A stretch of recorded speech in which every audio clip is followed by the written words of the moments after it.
ምዕራፍ 10 ላይ እንግዲህ በማነጻጸር የሚጀምረው ባዕድ አምልኮንና እውነተኛ አምልኮን ጣዖታትንና እውነተኛውን አምላክ እግዚአብሔርን እያነጻጸረ በማሳየት ነው የሚጀምረው። የጣዖታትን ከንቱነት፣ የእግዚአብሔርን እውነተኛ አምላክነት፣ የእግዚአብሔርን ታላቅነት ይናገርና ከዛ ሊመጣ ያለውን ፍርድ አሳይቶ የምልጃ ጸሎቱን አቅርቦ ነው የሚያጠናቅቀው ምዕራፍ 10 ማለት ነው። ከቁጥር 1 እስከ 5 ድረስ ያለውን ስንመለከት የአሕዛብን መንገድ አትከተሉ ነው በዋናነት። አሕዛብን አትምሰሏቸው፣ የአሕዛብን መንገድ አትከተሉ፣ ይልቁንም ቃሌን ስሙ እያለ እግዚአብሔር ማስጠንቀቂያ ሲሰጥ ለሕዝቡ እንመለከታለን። አሕዛብ የሚያመልኩት በእጃቸው የሰሩትን መራመድ ስለማይችል የሚሸከሙትን የውሸት አምላክ ነው አሕዛብ የሚያመልኩት። የእናንተ አምላክ ግን እንደዚህ አይደለም። የእናንተ እግዚአብሔር ግን እንደዚህ አይደለም። እናንተ የሰራችሁን ደግሞም የሚሸከማችሁን የምታመልኩት እንጂ የሰራችሁትንና የምትሸከሙትን አይደለም የምታመልኩት። ሃሌሉያ። ኢሳያስን ስናጠና በደንብ አይተናል አይደለ? የኛ አምላክ የሚሸከመን ነው። የምንሸከመው ሳይሆን የሚሸከመን ነው የኛ አምላክ። የሰራነው ሳይሆን የሰራን ነው የኛ አምላክ ብለናል። የእስራኤል አምላክ እኔ እንደ አሕዛብ አማልክት አይደለሁኝም፣ የሰሩኝ አይደለሁም፣ የሰራሁ ነኝ፣ ደግሞ የሚሸከሙኝ አይደለሁም፣ የምሸከም ነኝ ብሎ ይናገራል እና በዚህ ልዩነቱን እያነጻጸረ ያስቀምጣል። ካስታውሳችሁ ትንቢተ ኢሳያስ ምዕራፍ 40 ከቁጥር 11 ላይ እንደዚህ ይላል፣ መንጋውን እንደረኛ ያሰማራል ይላል። ከዛ ጠቦቶቹን በክንዱ ሰብስቦ በብብቱ ይሸከማል፣ የሚያጠቡትንም በቀስታ ይመራል ይላል። ሃሌሉያ። ጠቦቶቹን በክንዱ ሰብስቦ በብብቱ ይሸከማል። የእረኛን ስዕል ነው እዚህ ቦታ ላይ የሚያሳየን። እረኛ ያሰማራል፣ ይሸከማል፣ በቀስታ ይመራል ይለናል እና እግዚአብሔር የምሸከም አምላክ ነኝ እኔ። ሰው መቆም ስለማይችል የሚሸከሙትን አምላክ እንዴት ያመልካል? እንዴት እነሱን ለማምለክ ትሄዳላችሁ ብሎ ሲገስጻቸው እንመለከታለን። እና የሰው እጅ በሰራው ነገር በየትኛውም ነገር መታመን ጣዖት አምልኮ ነው። እጅ በሰራው ነገር፣ ፍጡር በሆነ ነገር፣ ከእግዚአብሔር ውጪ በሆነ በየትኛውም ነገር መታመንና መደገፍ ጣዖት አምልኮ ነው እና እግዚአብሔር እጅ በሰራው ነገር አትደገፉ፣ እጅ በሰራው ነገር አትታመኑ፣ እሱ ትሸከሙታላችሁ እንጂ አይሸከማችሁም እያለ ነው የሚያስጠነቅቃቸው ማለት ነው። ሮሜ ላይ ካስታወሳችሁ ሐዋርያው ጳውሎስ ሮሜ ምዕራፍ 1 ቁጥር 25 ላይ እንደዚህ ያለ፣ የእግዚአብሔርን እውነት በሐሰት ለወጡ። አይገርምም? የእግዚአብሔርን እውነት በሐሰት ለወጡ፣ በፈጣሪ ፈንታ ፍጡር አመለኩ አገለገሉም። ፈጣሪም ለዘላለም የተመሰገነ ነው አሜን ይላል። በፈጣሪ ፈንታ ምን አመለኩ? ፍጡር አመለኩ አገለገሉም ፍጡርን። ፈጣሪ ግን ለዘላለም የተመሰገነ ነው አሜን ይላል እና ይህንን ነው ከቁጥር 1 እስከ 5 ድረስ አስረግጦ የሚነግራቸው። እንደርሱ ያለ የለም ይለናል። ደግሞ ከቁጥር 6 እስከ 10 ድረስ ስንመጣ እንደ እግዚአብሔር ያለ ማንም የለም ነው። ከ6 እስከ 10 ድረስ ሀሳቡ እንደ እግዚአብሔር ያለ ማንም የለም። አንተ ታላቅ ነህ፣ ስምህም ታላቅ ነው። ሃሌሉያ ሃሌሉያ። እንደዚህ የሚል መዝሙር አለ። አንተ ታላቅ ነህ ለዘለዓለም፣ እንዳንተ ያለ ድንቅ አምላክ የለም። ትልቅ ዕድል ነው አንተ መጠራት፣ በአሕዛብ መሃል ስራህን ማውራት። አንተ ታላቅ ነህ ለዘለዓለም፣ እንዳንተ ያለ ድንቅ አምላክ የለም። ትልቅ ዕድል ነው ባንተ መጠራት፣ በአሕዛብ መሃል ስራህን ማውራት። ሃሌሉያ። ጌታ ታላቅ ነው በእውነት እንደሱ ያለ የለም። ደግሞ በሱ መጠራት እንዴት መታደል ነው። ስራውን ማውራት፣ በአሕዛብ መካከል ታላቅነቱን መናገር፣ ኤርሚያስ እዚህ ጋር እንዳደረገው እንዴት መታደል ነው። እንዴት መታደል ነው። ሃሌሉያ። ትልቅ ዕድል ነው ያገኘ ነው። እንደሱ ያለ ኃያል የለም። እንደሱ ያለ ታላቅ የለም። እንደሱ ያለ የተፈራ አምላክ የለም። እንደሱ ያለ አምሳያ የሌለው የለም። እንደሱ ያለ ሕያውና እውነተኛ አምላክ የለም። እንደሱ ያለ ለግዛቱ መጨረሻ የሌለው ዘላለማዊ ንጉሥ የለም። ኤርሚያስ ጣዖታትን ለማዋረድ እግዚአብሔርን በጣም ኤሌቬት ሲያደርገው የእግዚአብሔርን ማንነት የእግዚአብሔርን ክብር በጣም ሲገልጥ እንመለከታለን። እዚህ ቦታ ላይ እንደ እግዚአብሔር ያለ ማንም የለም። ሃሌሉያ። ዓለምና ነገስታቶቿ ጣዖቶቿ እንኳ ሳይቀሩ በፊትህ ይንቀጠቀጣሉ ይላል። ይፈራሉ፣ ይንቀጠቀጣሉ። ሃሌሉያ። ነገስታት ናቸው የተባሉ፣ አስፈሪ ናቸው የተባሉ፣ ታላላቅ ናቸው የተባሉ የሰው ልጆች ሁሉ በአንተ ፊት ይንቀጠቀጣሉ። እነሱ ብቻ አይደለም፣ እነሱ የሚያመልኳቸው አማልክቶቻችን ናቸው ብለው የሚሰግዱላቸውና የሚያገለግሏቸው በአንተ ፊት ሲመጡ ግን ይንቀጠቀጣሉ። በአንተ ፊት ሲደርሱ ግን ተደፍተው ይሰግዳሉ። ሃሌሉያ ሃሌሉያ። ክብር ለእግዚአብሔር ይሁን። ታስታውሳላችሁ አይደል? አንደኛ ሳሙኤል ምዕራፍ 5 ላይ የእግዚአብሔር ታቦት ተማርካ ወደ ፍልስጤም ምድር በሄደችበት ጊዜ ፍልስጤማውያን የእግዚአብሔርን ታቦት ወስደው ወደ አዛጦን ወሰዱት ይላል። ከዛ የእግዚአብሔርን ታቦት በዳጎን ቤት አስገቡት። ዳጎን አጠገብም ወስደው አኖሩት ይላል። በበነጋው የአዛጦን ሰዎች ማለዱ፣ እነሆም ዳጎን በእግዚአብሔር ታቦት ፊት በምድር ላይ በግንባሩ ወድቆ ነበር። ዳጎንንም አንስተው ወደ ስፍራው መለሱት። አያችሁ፣ የአሕዛብ አማልክት እነሱ እያነሱ በስፍራቸው የሚመልሷቸው ናቸው። ሃሌሉያ። በእግዚአብሔር ፊት በግንባሩ ወድቆ ነበረ። አንስተው ወይ አምላካችን ወደቀ ብለው ማለት ነው። ምን አይነት እውርነት እንደሆነ ሰው ከእግዚአብሔር ሲለይ እንዴት አይነት እውርነት ውስጥ እንደሚገባ የምታውቁት ራሱን ማዳን፣ ራሱን ማስጣል፣ ራሱን ማቆም ያልቻለውን ጣዖት ወድቆ ሲያገኙት አንስተው በቦታው አስቀመጡት። መንፈሳዊ እውርነት ባይሆን ኖሮ ሰው ቆም ብሎ እንዴት ይወድቃል? አምላክ ከሆነ እሱ እንዴት ይወድቃል? አምላክ ከሆነ እሱ እንዴት ራሱን አይጠብቅም? ራሱንስ ካልጠበቀ እኔን እንዴት አድርጎ ይጠብቃል ብሎ ሰው እንዴት ቆሞ አያስብም? አያችሁ፣ ሰው ከእግዚአብሔር ሲለይ ለማይረባ አእምሮ አልፎ ስለሚሰጥ በጣም ሲምፕል የሚመስል ነገሮችን ማመዛዘን አይችልም። አንዳንድ ጊዜ ሰዎች በሃይማኖት ስም የሚያደርጓቸው ነገሮች በጣም ይገርማሉ። መንፈሳዊ እውርነት ካልሆነ በስተቀር ፊደል ቆጥሮ ሰው እንደው በቃ ትንሽ ኤክስፖዠር ኖሮት ጤናማ አእምሮ ኖሮት የማያደርገውን ነገር ሰዎች በሃይማኖት ስም ሲያደርጉት ትመለከታላችሁ። ከልጄ ጋር አንድ ቀን ቁጭ ብለን ስለ አንዳንድ ነገሮች ስንነጋገር ልጄ ምን አለችኝ? ማሚ ይህንን እኮ የ6 ዓመት ልጅ ራሱ ኖ ልክ አይደለም ማለት ይችላል አለችኝ። አትፍረጂ ልጄ። መንፈሳዊ እውርነት ጠቢቡን ሰው፣ የተማረውን ሰው፣ ሽማግሌውን ሰው፣ አስተማሪ ነው እንደዚህ ሊያደርግ ይችላል። አትፍረጂ እያልኳት ነበረና አንስተው ዳጎንን በቦታው አስቀመጡት ይላል። ከዛ በኋላ እንደገና ኔክስት ዴይ ሲመጡ ደግሞ ዳጎን ወድቆ እጁ እግሩ ተሰባብሮ ደረቱ ብቻ ቀርቶ ነበር ያገኙት። አያችሁ፣ አማልክት በፊቱ ይንቀጠቀጣሉ። አማልክት ናቸው የተባሉ ሳይቀሩ በፊቱ ይንቀጠቀጣሉ፣ ወድቀው ይሰበራሉ። ኤርምያስ ከጣዖታቱ ከንቱነት በላይ በጣም ደስ ያሰኘኝ ስለ እውነተኛው አምላክ ማንነት አብልጦ ይናገራል። ወዳጆች፣ ይሄ ትልቅ መርህ ነው። የእግዚአብሔርን ክብር የምንገልጠው ስለ ሐሰተኛ አማልክት በጣም በመዘርዘር ሳይሆን የሱን ክብር፣ የሱን ገናናነት፣ የሱን ማንነት፣ የሱን ግርማ፣ የሱን ውበት፣ የሱን ኃያልነት፣ የሱን ሞገስ፣ የሱን መሐሪነት፣ የሱን ጽድቅ፣ የሱን ዝና አብዝተን በመናገር ነው የእግዚአብሔርን ክብር የምንገልጠው። አንዳንድ ጊዜ ጠላት እሱን ርዕስ እንድናደርገው ስለሚፈልግ ክፋቱንም ቢሆን ስናወራ እንድንውል ይፈልጋል። ምክንያቱም ባይ ኤኒ ሚንስ በዚህም ሆነ በዛ ርዕስ ሆኖ መቆየት ይፈልጋል፣ ቶፒክ ሆኖ መቆየት ይፈልጋል። ስለዚህ ምን ማድረግ አለብን? ሆም ብለን የትኩረት አቅጣጫችንን ወደ እግዚአብሔር ማድረግ አለብን። ሃሌሉያ። ስለ እግዚአብሔር መልካምነት፣ ስለ እሱ ታላቅነት፣ ስለ እሱ ውበት፣ ስለ አደራረጉ፣ ስለ ጽድቁ፣ ስለ ቅድስናው፣ ስለ ክብሩ፣ ስለ ውበቱ፣ ስለ ሞገሱ፣ ስለ አገዛዙ፣ ስለ ፍትሃዊነቱ፣ እነዚህም በመዘርዘር የጠላትን ውሸት፣ የጠላትን ታናሽነት፣ የጠላትን ምናምንቴነት መግለጥ ይቻላል። ጌታ ስሙ የተባረከ ይሁን እንጂ እሱን ርዕስ አድርገን የእሱን ገድል ስናወራ አንውልም። ገድል ማለት ታውቃላችሁ፣ የአንድ ሰውን ስራ መተረክ። አሁን የከሌ ገድል ይባላል አይደለ? የከሌ ገድሉ ተነገረ ይባላል። የዛን ሰው ስራ መተረክ ነው።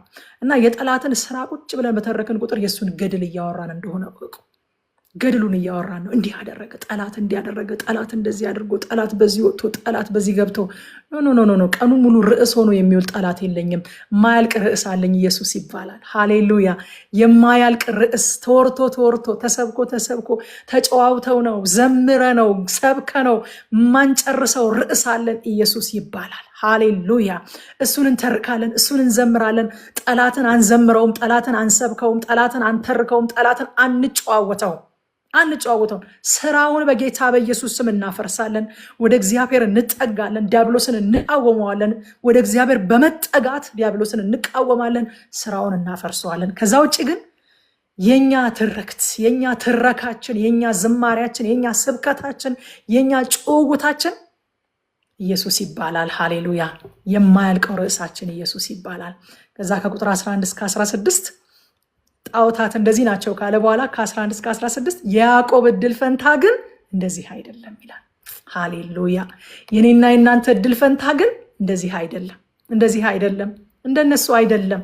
ይለያል። የያዕቆብ እድል ፈንታ 15 እና 16 ላንብበው። እንዲህ ይላል፣ እነሱ ከንቱ የፌዝ ዕቃዎች ናቸው፣ ፍርድ ሲመጣባቸው ይጠፋሉ አለ።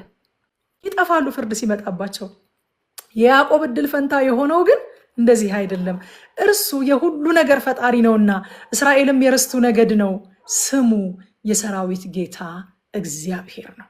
ሃሌሉያ። የያዕቆብ እድል ፈንታ። አያችሁ ወዳጆቼ፣ እግዚአብሔር እድል ፈንታን የሚሰጥ አምላክ ብቻ ሳይሆን ራሱ የህዝቡ እድል ፈንታ ነው። እግዚአብሔር ርስትን ለህዝቡ የሚሰጥ አምላክ ብቻ ሳይሆን ራሱ እግዚአብሔር የህዝቡ ርስት ነው። እግዚአብሔር እድል ፈንታ ሰጥቶናል። እግዚአብሔር ባለርስት አድርጎናል። ያ ብቻ እንዳይመስላችሁ፣ እጅግ በጣም የሚያስደንቀው እግዚአብሔር ራሱ ርስታችን ሆኗል።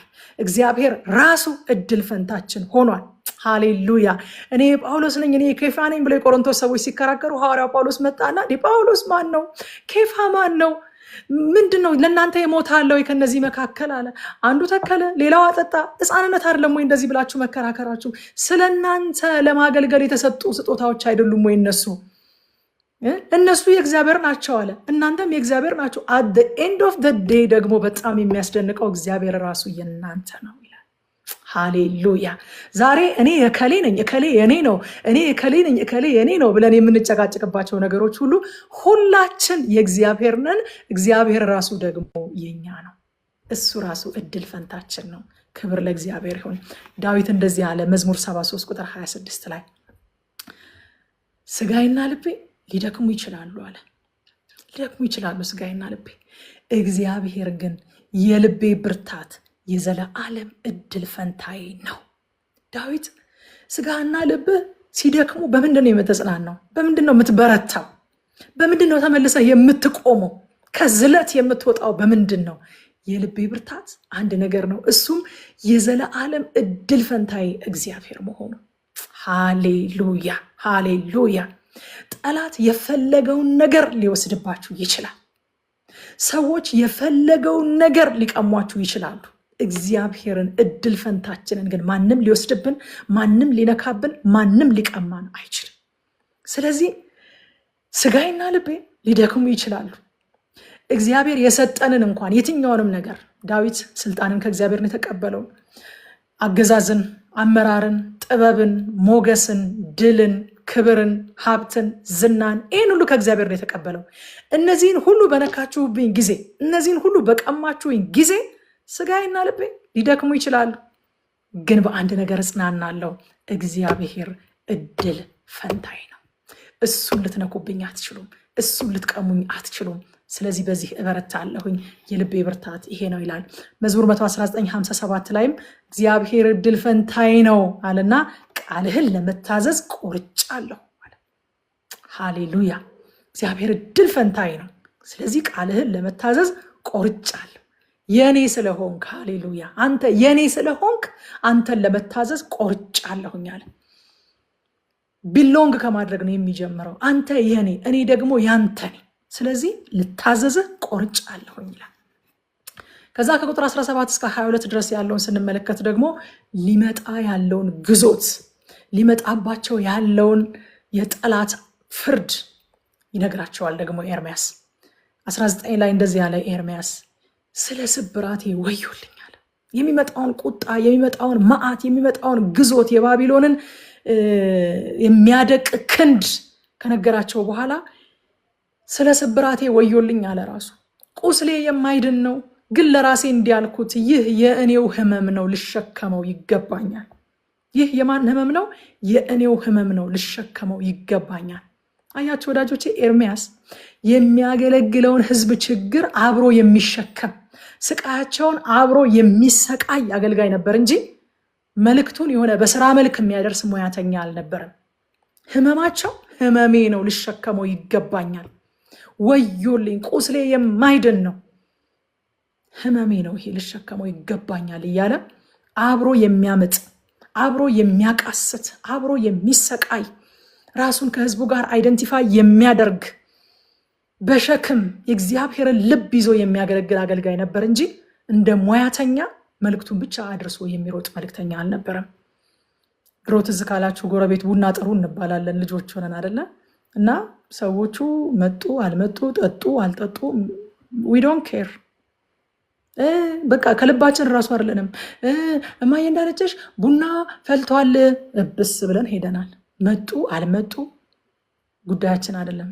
አገልግሎት እንደዛ አይደለም። ጅስት በቃ የሆነ ከኔ አይቅር ተናግሬ ያለው አድርሻለሁ። አንዳንድ ጊዜ ወንጌል ስንመሰክር እንደዛ እንመስላለን።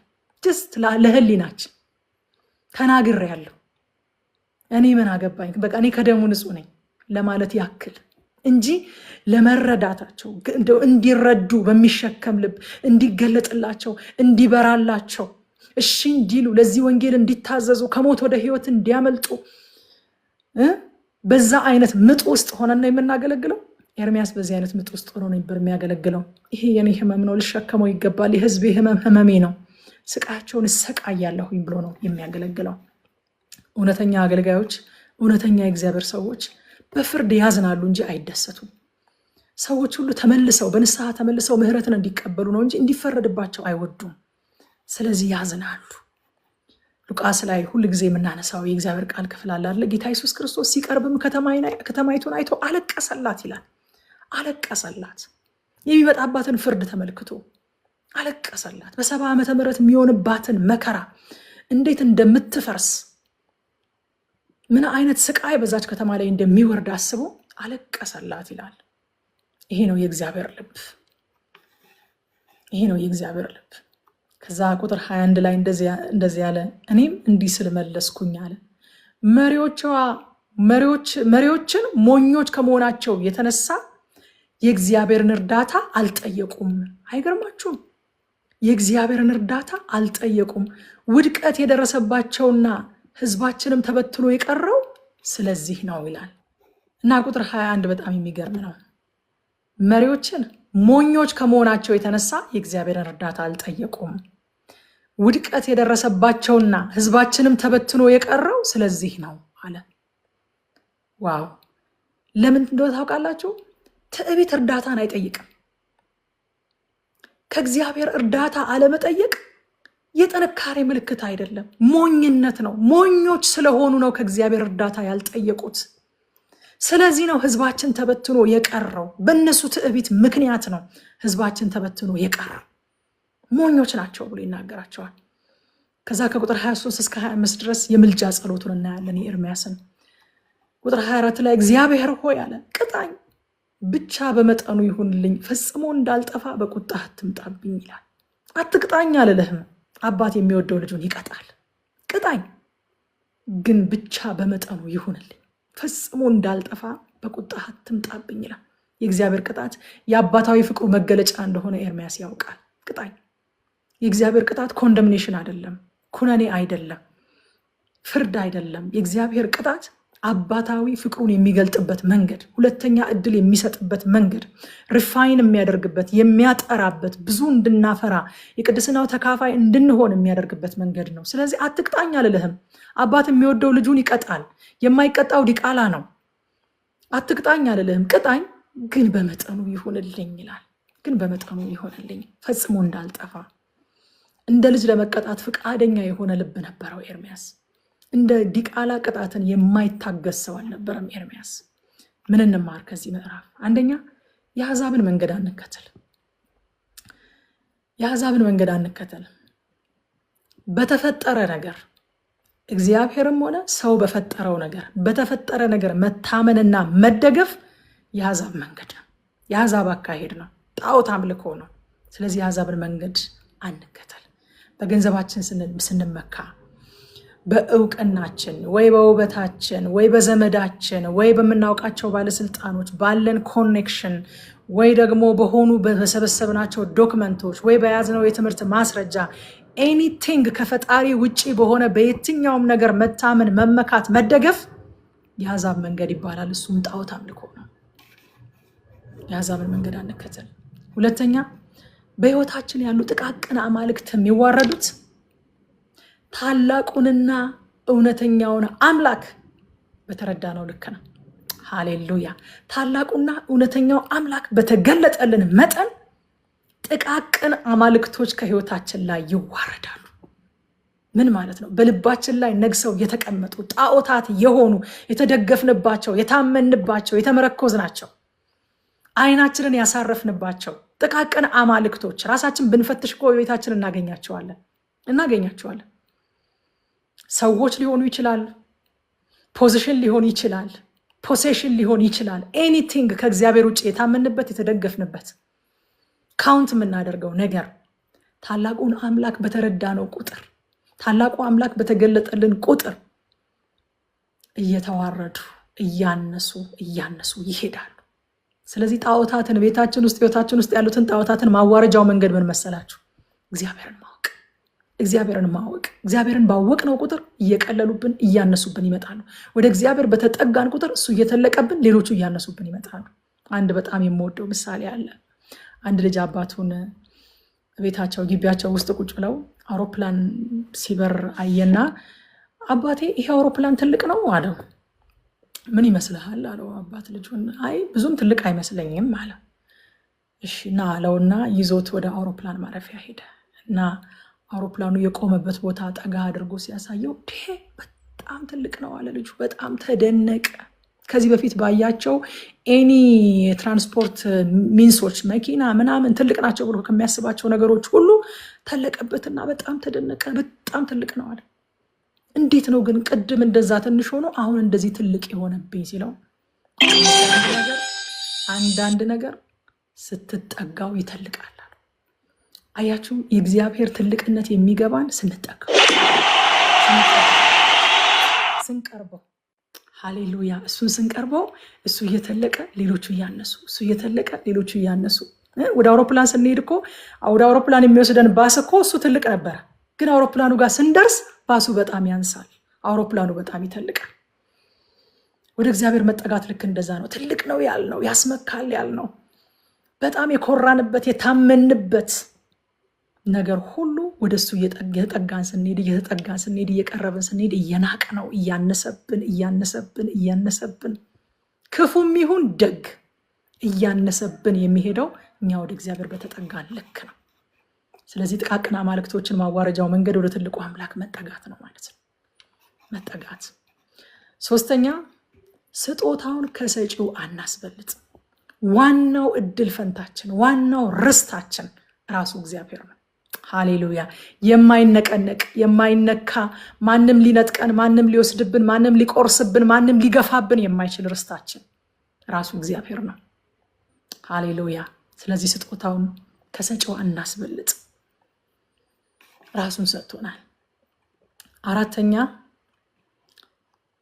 የእግዚአብሔር ተግሳጽና ቅጣት የምህረትና የፍቅሩ መገለጫ መሆኑን እንወቅ። አትቅጣኝ አልልህም አለ ኤርምያስ። አይገርማችሁም? ሁሉ ለትምህርታችን ተጽፏል። ቅጣኝ እግዚአብሔር ሆይ አለ። ቅጣኝ፣ ግን በመጠኑ ይሁንልኝ፣ ፈጽሞ እንዳልጠፋ በቁጣህ አትምጣብኝ፣ ግን ቅጣኝ አለ። ስለዚህ የእግዚአብሔር ተግሳጽና ቅጣት የምህረቱና የፍቅሩ መገለጫ መሆኑን እንወቅ። ምዕራፍ 11 ትንቢተ ኤርምያስ ምዕራፍ 11 ላይ ስንመጣ ደግሞ የምናገኘው ያልተከበረ ኪዳንና የእግዚአብሔርን ታማኝነት ነው። እስራኤል ኪዳን ተሰጥቷቸዋል። የኪዳኑን ኮንዲሽን፣ የኪዳኑን ቅድመ ሁኔታ፣ ኪዳኑ የሚጠይቀውን ነገር አላከበሩ። ግን ደግሞ የእግዚአብሔር ታማኝነት ደግሞ አልተሻረም። በዚህ ምዕራፍ ውስጥ ሁለት ነገሮችን ነው በዋናነት የምናየው። አንደኛ እግዚአብሔር ለእስራኤል የሰጠውን ኪዳን አስታውሶ ኪዳኑ አለመከበሩን፣ በዚህ ምክንያት ፍርድ እንደሚመጣባቸው ይነግራቸዋል። ሁለተኛ እግዚአብሔር ኤርምያስን አትጸልይላቸው ብሎ መከልከሉንና በኤርምያስ ላይ ደግሞ እነሱ ማሴራቸውን እናያለን። ኤርሚያስ ይጸልያል፣ እግዚአብሔር አትጸልይ ይለዋል። እነሱ ደግሞ ኤርሚያስ ላይ ያሴሩበታል።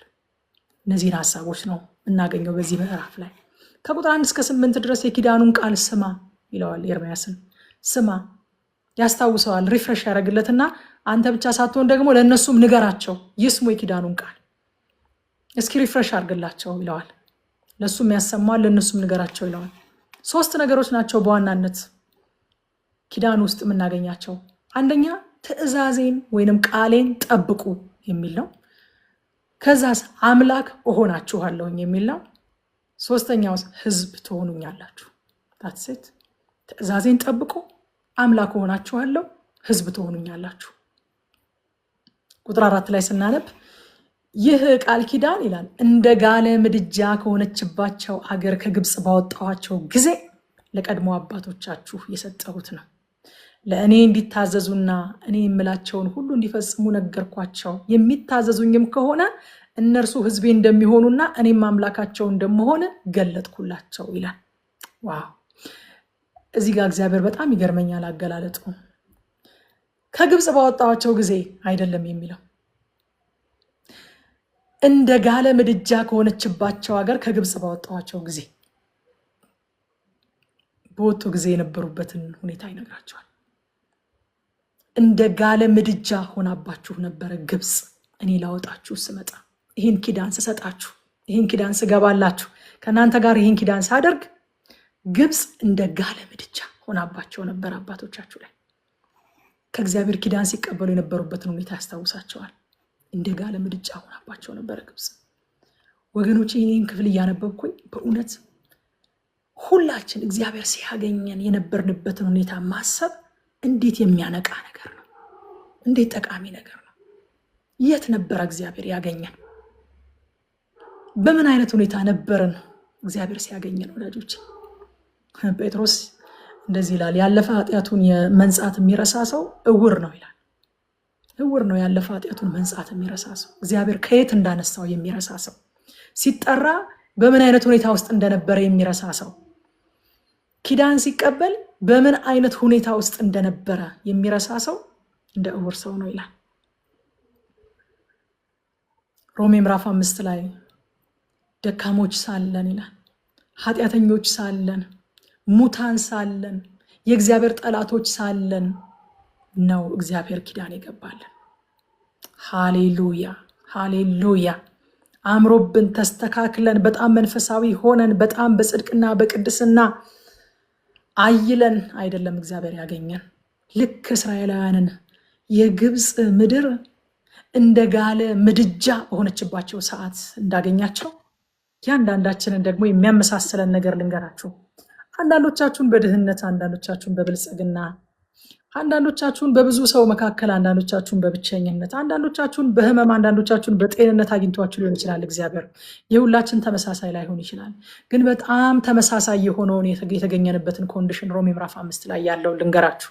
ሁላችንም እግዚአብሔር ባገኘን ጊዜ ደካሞች ነበርን። ሁላችንም ኃጢአተኞች ነበርን። ሁላችንም ሙታን ነበርን። ሁላችንም የእግዚአብሔር ጠላቶች ነበርን። በዚህ ሁኔታ ነው ያገኘን። እግዚአብሔር ትእዛዝን ከመስጠቱ በፊት ልክ ህዝቡን በድንቅና በተአምራት በጸናች እጅና በተዘረጋች ክንድ በ10 ታላላቅ ድንቅና ተአምራት ህዝቡን እንዳስለቀቅ ወደኛም ትእዛዝን ከመላኩ በፊት ጸጋን አስቀድሞ ልኮ ከሞት ባርነት፣ ከኃጢአት ባርነት፣ ከነበርንበት ግዞት፣ ከነበርንበት ድካም፣ ከነበርንበት መንደር ነጥቆ ካወጣን በኋላ እርሱ ከጨለማው ስልጣን አዳነን። መጀመሪያ ሃሌሉያ! ምንም አይነት ትእዛዝ ከመስጠቱ በፊት እኛንም ምንም አይነት ነገር ከመታዘዛችን በፊት እርሱ ከጨለማው ስልጣን አዳነን። ቤዛነትንም ወዳገኘንበት ወደ ፍቅሩ ልጅ መንግስት አፈለሰን። እነዚህን ነገሮች ካደረገ በኋላ አሁን ብትወዱኝስ ትእዛዛቴን ጠብቁ አለን። ልክ እስራኤልን ካወጣቸው፣ ካስጣላቸው፣ ጠላቶቻቸውን በባህር ካሰመጠላቸው፣ ካሻገራቸው በኋላ ወደ ሲና አምጥቶ ትእዛዛትን እንደሰጣቸው ካስለቀቀን፣ ከጠላት መንጋጋ ፈልቅቆ ካወጣን፣ ከጨለማው ስልጣን ካላቀቀን በኋላ ካዳነን በኋላ ወደ ፍቅሩ ልጅ መንግስት ካፈለሰን በኋላ ብትወዱኝስ ትእዛዛቴን ጠብቁ አለ። ጸጋ ይቀድማል፣ ማዳኑ ይቀድማል፣ መቤዠቱ ይቀድማል፣ ነፃ ማውጣቱ ይቀድማል። ሕግ ኃጢአተኝነትን ይገልጣል። አሁን ለኛ የተገለጠው ጸጋ ደግሞ ኃጢአትን ያስክዳል አይደለ? ቲቶ ምዕራፍ 2 ቁጥር 11 የሚለን ሰዎችን ሁሉ የሚያድን የእግዚአብሔር ጸጋ ተገልጧል ይላል። ይህም ጸጋ የኃጢአተኝነትን ምኞት ክደን በአሁኑ ዘመን በጽድቅ በቅድስና እግዚአብሔርን በመፍራት የተባረከው ተስፋችንን ኢየሱስ ክርስቶስን እንድንጠባበቅ ያስተምረናል ይላል። የሚያስተምር ጸጋ ለቆልን ነው ብትወዱኝስ ትእዛዛቴን ጠብቁ ያለን። ከዛ በኋላ ከቁጥር 9 እስከ 13 ሕዝቤ ሌሎች አማልክትን ተከተሉ አለ። ሌሎች አማልክትን እንደዛ ሆነው አውጥቻቸው እንደዚህ አይነት ኪዳን ሰጥቻቸው፣ ሕዝቤ ግን ሌሎች አማልክትን ተከተሉ አለ። ቁጥር 9 ላይ ቀጥሎም እግዚአብሔር እንዲህ ያለኝ አለ፣ የይሁዳና የኢየሩሳሌም ሕዝብ በእኔ ላይ አድመዋል። ዋው! እንዴት ጠንካራ ቃል ነው ወዳጆቼ! አድመዋል የሚለው ቃል እንዴት ጠንካራ ቃል ነው! ለምን መሰላችሁ? አድማ ስህተት አይደለም፣ ሆን ተብሎ በስምምነት የሚደረግ አመፅ ነው። ኢየሩሳሌምና ይሁዳ ተሳስተዋል አላለም እግዚአብሔር፣ ስተዋል አላለም እግዚአብሔር፣ ደክመዋል አላለም። አይገርማችሁም? አድመውብኛል፣ ሕዝቤ ሆን ብለው ተስማምተው አምፀውብኛል። ስለዚህ ጥፋት አመጣባቸዋለሁኝ። አድነን ብለው ቢጮሁ እንኳን አልሰማቸውም ይላል። አልሰማቸውም አለ እግዚአብሔር። ለምንድን ነው የማይሰማቸው? የእነዚህ ሰዎች ችግር አለማወቅ አይደለም። የእነዚህ ሰዎች ችግር መሳሳት አይደለም። የእነዚህ ሰዎች ችግር ድካም አይደለም። ሆም ብለው ተስማምተው በእውቀት ነው ያመፁበት፣ በእውቀት ነው ያደሙት። ስለዚህ አልሰማቸውም አድነን ቢለው ቢጮሁ እንኳን አለ። ሆን ተብሎ ዴሊበሬትሊ የሚደረግን ነገር እግዚአብሔር ዲፍረንትሊ ነው አፕሮች የሚያደርገው። በነገራችን ላይ ዴሊበሬትሊ የሚደረግን ኃጢአት በስህተት በድካም ባለማወቅ እንደሚደረግ ኃጢአት አይደለም እግዚአብሔር አፕሮች የሚያደርገው፣ በተለየ ሁኔታ ነው። ዕብራውያን ምዕራፍ 6 ከቁጥር 4 እስከ 6 ላይ የዕብራውያን ጸሐፊ እንደዚህ አለ፣ አንድ ጊዜ ብርሃን የበራላቸው ሰማያዊንም ስጦታ የቀመሱትን ከመንፈስ ቅዱስም ተካፋዮች ሆነው የነበሩትን መልካሙንም የእግዚአብሔርን ቃልና ሊመጣ ያለውን የዓለም ኃይል የቀመሱትን በኋላም የካዱትን ይህን ሁሉ ነገር አውቀው እውቀት አንሷቸው ሳይሆን ተሳስተው ሳይሆን ይህን ሁሉ ነገር አውቀው ይህንን ሁሉ ኃይል ተቀብለው ይህን ሁሉ ኃይል ቀምሰው የካዱትን እንደገና ለንስሐ እነሱን ማደስ የማይቻል ነው። ለምን? ዴሊበሬትሊ ነው የሚያደርጉት። ሆን ብለው ነው የሚያደርጉት። ስለዚህ እነሱን በንስሐ ማደስ የማይቻል ነው። ለራሳቸው የእግዚአብሔር ልጅ ይሰቅሉታልና ያዋርዱትማል ይላል። ይሁዳና ኢየሩሳሌም ሰማያዊውን ብርሃን ያውቁታል፣ የእግዚአብሔርን እጅ ቀምሰዋል፣ ድንቅና ተአምራቱን አይተዋል፣ ቃሉ ተገልጦላቸዋል፣ ሕጉ ተነቦላቸዋል፣ ኪዳኑ ተሰጥቷቸዋል። ተሳስተው አይደለም፣ አቅቷቸው አይደለም፣ አድመው ነው፣ ሆን ብለው ነው። ስለዚህ ቢጸልዩ አልሰማቸውም ማለት እግዚአብሔር። ዴሊበሬት ኃጢአትን እግዚአብሔር ዲፍረንትሊ ነው አፕሮች የሚያደርገው። ከዚህ ክፍል የምንረዳው ይህንን ነው። እግዚአብሔር አይዘበትበትም። ከዛ እንዲህ ይላቸዋል፣ በከተሞቻችሁ ቁጥር ልክ አማልክት አላችሁ አላቸው። በመንገዶቻችሁ ቁጥር ልክ ማጠኛ ለአማልክት መሰዊያ አሰርታችኋል። የሚያሳፍር ነው ይሄ ይላቸዋል። ምን ማለት ነው? በከተሞቻችሁ ቁጥር ልክ ማለት ከእያንዳንዱ ከተማ ቀስ በቀስ እግዚአብሔርን አስወጥተው በጣዖት ተክተውታል። አይገርማችሁ? ከእያንዳንዱ ከተማ ውስጥ እግዚአብሔርን ቀስ በቀስ አስወጥተውታል፣ በጣዖት ተክተውታል። በከተሞቻችሁ ቁጥር ልክ አማልክት አላችሁ ይላቸዋል። ወዳጆቼ እግዚአብሔርን በአንድ ጊዜ ከህይወታችን ሙሉ ለሙሉ እንደማናስወጣው ታውቃላችሁ። ከእያንዳንዱ የህይወታችን ክፍል ቀስ በቀስ እግዚአብሔርን እያስወጣ ነው እንዳይሆን እንጠንቀቅ። የማይቆጣጠረው ክፍል አለ፣ የማይገዛው የማያዝበት፣ ይህን አትንካብኝ የምንለው ክፍል አለ። ከከተሞቻቸው ቀስ በቀስ ከእያንዳንዱ ከተማ አስወጥተውት እያንዳንዱ ከተማ ላይ አንዳንድ ጣዖት አስቀምጠዋል። በከተሞቻችሁ ቁጥር ልክ ጣዖቶች አሏችሁ አላቸው። ከእያንዳንዱ የህይወታችን ክፍል እግዚአብሔርን ባስወጣ ነው ቁጥር ስፍራውን ጣዖታት ይቆጣጠሩታል። ከፋይናንሳችን እግዚአብሔርን ስናስወጣው ፋይናንስ ጣዖት ይሆንብናል። ከሪሌሽንሽፓችን እግዚአብሔርን ስናስወጣው ሪሌሽንሽፕ ጣዖት ይሆንብናል። ከስራችን እግዚአብሔርን ስናስወጣው፣ ከቢዝነሳችን እግዚአብሔርን ስናስወጣው ያ ቢዝነስ ያ ስራ ጣዖት ይሆንብናል። ከአገልግሎት እንኳን ሰዎች እግዚአብሔርን ሊያስወጡት እንደሚችሉ ታውቃላችሁ። ከአገልግሎታችን እግዚአብሔርን ካስወጣ ነው አገልግሎት ራሱ ጣዖት ይሆንብናል። እግዚአብሔርን ሳይሆን ራሱን አገልግሎቱን ወርሺፕ ማድረግ እንጀምራለን። ለዚህ ነው ሰዎች ለአገልግሎት ብለው አገልግሎታቸውን ለማስጠበቅ እግዚአብሔር የማይከብርበትን ነገር ያደርጋሉ። አገልግሎታቸውን ፕሮቴክት ለማድረግ ለምን መሰላችሁ? ከአገልግሎታቸው እግዚአብሔርን ስላስወጡት አገልግሎቱ ጣዖት ሆኖባቸዋል። ወገኖች ጣዖት አምልኮ ሩቅ እንዳይመስላችሁ። እዚህ ውስጥ ያላችሁ ወጣቶች እግዚአብሔር የማይገባበት እግዚአብሔር አይመለከትህም የሚባለው ሪሌሽንሽፕ ስትጀምሩ ያ ሪሌሽንሽፕ ጣዖት አምልኮ ሆኖባችኋል። እግዚአብሔር አልከብርበትም እያለ አይመለከተውም ብላችሁ እግዚአብሔርን አስወጥታችሁ አንድ የሆነ አይነት ቢዝነስ ስትገቡ ያ ቢዝነስ ጣዖት ሆኖባችኋል። ስለዚህ እግዚአብሔርን ስናስወጣው ያ ነገር ጣዖት ይሆንብናል ማለት ነው። አንደኛ ቆሮንቶስ ምዕራፍ 10 ቁጥር 14 እንግዲህ ወዳጆቼ ሆይ ጣዖትን ከማምለክ ራቁ ይላል የአዲስ ኪዳን መጽሐፍ። ጣዖትን ከማምለክ ራቁ። ከጣዖት አምልኮ ለመራቅ ሁሉን ለእግዚአብሔር ማስገዛት ነው የሚያስፈልገው። እንዴት አድርጌ ነው ከጣዖት አምልኮ መርቀው? ጣዖት አምልኮ እንደዚህ አፍንጫዬ ስር ያለ ነገር ከሆነ እንደዚህ በጣም የቅርብ ነገር ከሆነ ለወርቅና በብር ለተቀረጹ ቅርጻ ቅርጾች ወድቆ መስገድ ብቻ ካልሆነ እንዴት አድርጌ ነው ታዲያ ከጣዖት አምልኮ ራሴን መጠበቅ የምችለው?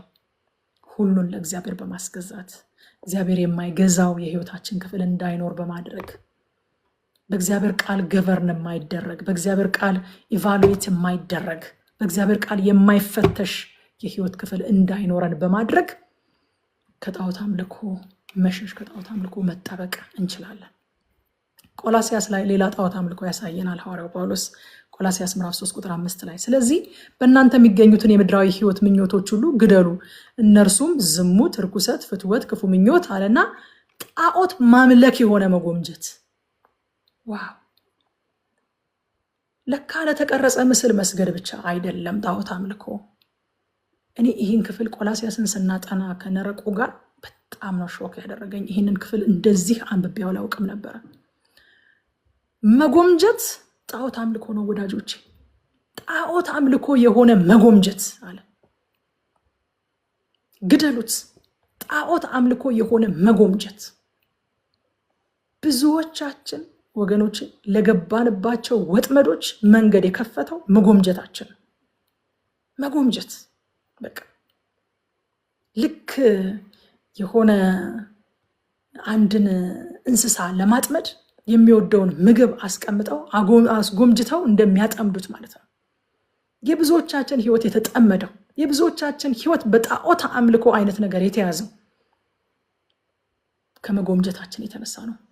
መጎምጀታችንን ኮንትሮል ካላደረግን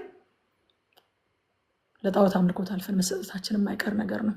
ለከልት ታልፈን መሰጠታችን የማይቀር ነገር ነው። ሰዎች እኮ እንደው ቅድም ልጅ ያለች እንዳልኳችሁ ለ6 ዓመት ልጅና ለ7 ዓመት ልጅ እንኳን ሞኝነት ለሆነ ነገር ተላልፈው የሚሰጡት ከመጎምጀታቸው የተነሳ ነው። ለሐሰተኛ ነቢያት፣ ለሐሰተኛ አስተማሪዎች ቅዱሳን ተላልፈው የሚሰጡት በምን ይመስላችኋል? በምን ይመስላችኋል ወዳጆቼ? በመጎምጀት እኮ ነው። ነብዩ ብቻ እኮ አይደለም መጠየቅ ያለበት፣ አስተማሪው ብቻ እኮ አይደለም መጠየቅ ያለበት። እኛስ ጎምጅተን አይደለም ተላልፈን የተሰጠ ነው? በእርግጠኝነት የምነግራችሁ ኢየሱስን ለመምሰል አይደለም እዛ ይሄድ ነው። በእርግጠኝነት የምንነግራችሁ ወደዛ ቦታ አንደርድሮ የወሰደን እግዚአብሔርን የመምሰል ጥማታችንም አይደለም። ወደዛ ቦታ አንደርድሮ የወሰደን ፈሪሃ እግዚአብሔርም አይደለም። አንደርድሮ የወሰደን መጎምጀታችን ነው። ማስታወቂያቸው አስጎምጅቶን ነው። ማስታወቂያቸው አስጎመጀን። ይህን ታገኛላችሁ፣ እንዲህ ትሆናላችሁ፣ እንዲደረግላችኋል ሲሉ ጎመጀንና ለከልት ተላልፈን ተሰጠ። ወገኖች መጎምጀታችንን ኮንትሮል ካላደረግን ለከልት ለጣዖት አምልኮ ተላልፈን መሰጠታችን የማይቀር ነገር ነው። ስለዚህ ጣዖት አምልኮ ሩቅ አይደለም። ከቁጥር 14 እስከ 17 ለዚህ ህዝብ አትጸልይ ይለዋል እግዚአብሔር። እንዳትጸልይ ለዚህ ህዝብ። ዋው እንዲህ የሚባል ነገር አለ? እግዚአብሔር እኮ የሚጸልይ የሚማልድ ስላጣ ተደነቀ እኮ ብሎናል መጽሐፍ ቅዱስ ከዚህ ቀደም ስናጠና ኢሳይያስ ላይ አይደለ? ስለዚህ የገዛ ክንዱ ጽድቁ አገዘችው፣ የገዛ ክንዱ መድኃኒትን አመጣችለት ብሏል። እዚህ ቦታ ላይ ግን የሚጸልይ ሰው ኖሮ ኤርሚያስ መጸለይ እየፈለገ እግዚአብሔር አትጸልይ ይለዋል። አትጸልይ። ለምን? ሆን ተብሎ በሚደረግ አመፅ ላይ የእግዚአብሔር የቁጣ ጽዋ ስለሚሞላ አልምራቸውም አለ እግዚአብሔር። በቃ አድማ ነው፣ ዴሊበሬትሊ ነው የሚያደርጉት። ሆን ብለው ነው፣ ተስማምተው ነው እያመፁብኝ ያሉት። ስለዚህ እንዳትጸልይላቸው፣ እነሱም ቢጸልዩ አልሰማም፣ አንተም እንዳትጸልይላቸው ይለዋል። ይሄ ነገር ታዲያ ለአዲስ ኪዳን አማኞች ምን ያደርግልናል ካላችሁ ዮሐንስ መልእክት አንደኛ ዮሐንስ መልእክት ምዕራፍ 5 ቁጥር 16 እንደዚህ ይላል፣ ማንም ሰው ወንድሙ ለሞት የማያደርስ ኃጢአት ሲሰራ ቢያየው ይጸልይለት። ምን አይነት ኃጢአት ነው ይሄ? ዴሊበሬት ያልሆነ ሆን ተብሎ በአመፅ ያልሆነ ሲሰራ ቢያየው ይጸልይለት። የሰውየው ኃጢአት ለሞት የማያደርስ ከሆነ እግዚአብሔር ሕይወትን ይሰጠዋል። ነገር ግን ለሞት የሚያደርስ ኃጢአት አለ። ቅድም ዕብራውያን 6 ላይ ያነበብነው ማለት ነው። ለሞት የሚያደርስ ኃጢአት አለ። ለእንዲህ አይነቱ ኃጢአት ይጸልይ አልልም አለ ዮሐንስ። ዋው! በአዲስ ኪዳንም የማይጸልይለት ኃጢአት አለ። ለእንዲህ አይነቱ ኃጢአት ይጸልይ አልልም። ቁጥር 17 ክፉ ስራ ሁሉ ኃጢአት ነው ይልና ይሁን እንጂ ለሞት የማያደርስ ኃጢአት አለ ይላል። ስለዚህ ሆን ተብሎ በሚደረግ አመፅ ላይ በአድማ በአመፅ በእውቀት በስምምነት ሆን ተብሎ በሚደረግ አመፅ ላይ የእግዚአብሔርን ልጅ የተቀደሱበትን ደም በማክፋፋት ሆን ተብሎ በሚደረግ ኃጢአት ጉዳይ ይጸልይ አልልም። ኤርሚያስን ምን አለው? እንዳትጸልይ፣ እነሱም ቢጸልዩ አልሰማም፣ አንተም እንዳትጸልይ አለው። በቁጥር 16 ላይ እግዚአብሔር እንዲህ ይላል፣ የተዋበ ፍሬ ያላት የለመለመች የወይራ ዛፍ ብሎሽ ነበር። አሁን ግን በታላቅ አውሎ ነፋስ ድምፅ እሳት ያነድባታል፣ ቅርንጫፎቿም ይሰባበራሉ አለ። ስለ ይሁዳ ሲናገር እስራኤል በተደጋጋሚ በለመለመች የወይራ ዛፍ ስትመሰል አይተናል። ግን ወዳጆቼ በለመለመች የወይራ ዛፍ ብትመሰልም ዛፉን የሚሸከመው ስሩ ግን እግዚአብሔር ነው። ዛፍ በስሩ ላይ አይመካም። ዛፍ በስሩ ላይ አያድምም። መቆምም ማፍራትም የሚችለው ከስሩ ጋር እስከተጣበቀ ድረስ ብቻ ነው። ስሩ ለመኖር ኤግዚስት ለማድረግ ዛፉ አያስፈልገውም። ዛፉ ግን ለመኖር ኤግዚስት ለማድረግ ለመለምለም፣ ለማፍራት፣ በህይወት ለመቆየት ስሩ ያስፈልገዋል። ለመቆም ስሩ ያስፈልገዋል። እስራኤል የለመለመች ወይራ ዛፍ ነበረች፣ ግን በስሩ ላይ ተመካች፣ በስሩ ላይ አደመችበት። ህይወትን የሰጣት ክብር የሆናት ፍሬያማ ያደረጋት ያለመለማት ያቆማት ስሩ እንደሆነ ረሳችና በስሩ ላይ አደመችበት። ይሁዳና ኢየሩሳሌም አድመውብኛል አለ። አድመውብኛል። ሮሜ ምዕራፍ 11 ቁጥር 17 እስከ 18 ሐዋርያው ጳውሎስ ይህንን ምሳሌ ይጠቀማል። ከቅርንጫፎቹ አንዳንዶቹ ቢሰበሩ አለ ስለ ወይራው ዛፍ አወርቶ፣ አንተም የበረሃ ወይራ ሆነህ ሳለ በሌሎቹ መካከል ገብተህ ከተጣበቅክና ከወይራው ዘይት ስር የሚገኘው በረከት ተካፋይ ከሆንክ በእነዚያ ቅርንጫፎች ላይ አትኩራራ። ብትኮራ ግን ይህን አስተውል፣ አንተ ስሩን አትሸከምም፣ ስሩ ግን አንተን ይሸከመሃል እንጂ። ጥቅሱ ትንቢተ ኤርምያስ ምዕራፍ 11 ነው እያጠናን ያለ ነው። አሁን ያነበብነው ክፍል ደግሞ ቁጥር 16 ነው። ኤርምያስ 11:16 እና ሮሜ ላይም ሐዋርያው ጳውሎስ ምን አለ? ስሩ አንተን ይሸከመሃል እንጂ አንተ ስሩን አትሸከም። ለምንድን ነው በስሩ ላይ መመካት የሌለብን? እሱ ነው እንጂ እኛን የሚሸከመን፣ እኛ አይደለንም። እሱን የምንሸከመው እኛ አይደለንም።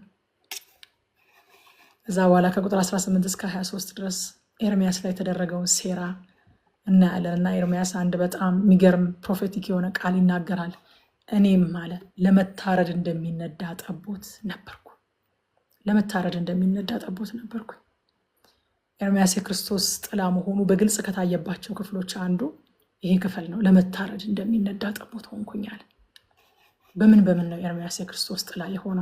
ያለ ኃጢአቱ መከራን የተቀበለ መሆኑ፣ በገዛ ወገኖቹ የተገፋና የተጠላ መሆኑ፣ እውነት በመናገሩ ብቻ ሊገድሉት ያሴሩበት የነበረ መሆኑ፣ እነዚህ ነገሮች የክርስቶስ ኢየሱስ ጥላ ያደርጉታል።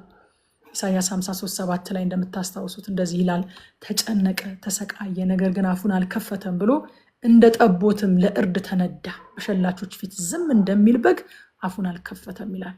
ኤርሚያስ ጥላ መሆኑን ሲመሰክር እኔም ለመታረድ እንደሚነዳ ጠቦት ነበርኩኛል። ማቴዎስ 26:3 ላይ ደግሞ ከዚህ በኋላ የካህናት አለቆችና የሕዝብ ሽማግሌዎች ቀያፋ በተባለ ሊቀ ካህን ግቢ ውስጥ ተሰብስበው በረቀቀ መንገድ ኢየሱስን ለማስያዝ እና ለማስገደል ተማከሩ ይላል።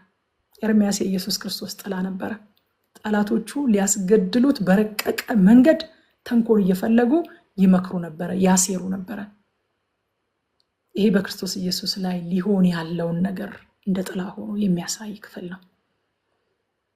ጴጥሮስ ላይ ደግሞ አንደኛ ጴጥሮስ ምዕራፍ 2:22 እና 23 ላይ እንደዚህ ይላል፣ እርሱ ኃጢአት አላደረገም፣ በአፉም ተንኮል አልተገኘበትም፣ ሲሰድቡትም መልሶ አልተሳደበም፣ መከራ ሲደርስበት አልዛተም፣ ነገር ግን በጽድቅ ለሚፈርደው ራሱን አሳልፎ ሰጠ። ኤርሚያስ እንደዛ ነበር የሚለው። አንተ ፍረድልኝ፣ እኔ በአንተ ስም እውነት በተናገርኩኝ እንዴት እያደሙብኝ እንደሆነ፣ እንዴት ነፍሴን እንደሚፈልጓት እያየህ ነው ብሎ በጽድቅ ለሚፈርደው ራሱን አሳልፎ እየሰጠ ነበር የሚሄደው። የኢየሱስ ክርስቶስ ጥላ መሆኑን ያሳያል። ለገዛ ወገኖቹ ደግሞ የተገፋና የተጠላ ተቀባይነትን ያጣ ሰው ነበረ ኤርሚያስ።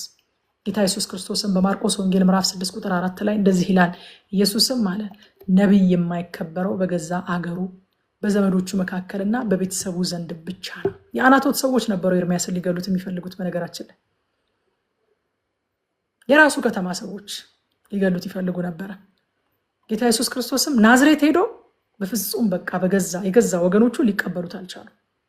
ስለዚህ ነቢይ የማይከበረው በገዛ ሀገሩ በዘመዶቹ መካከልና በቤተሰቡ ዘንድ ብቻ ነው አላቸው።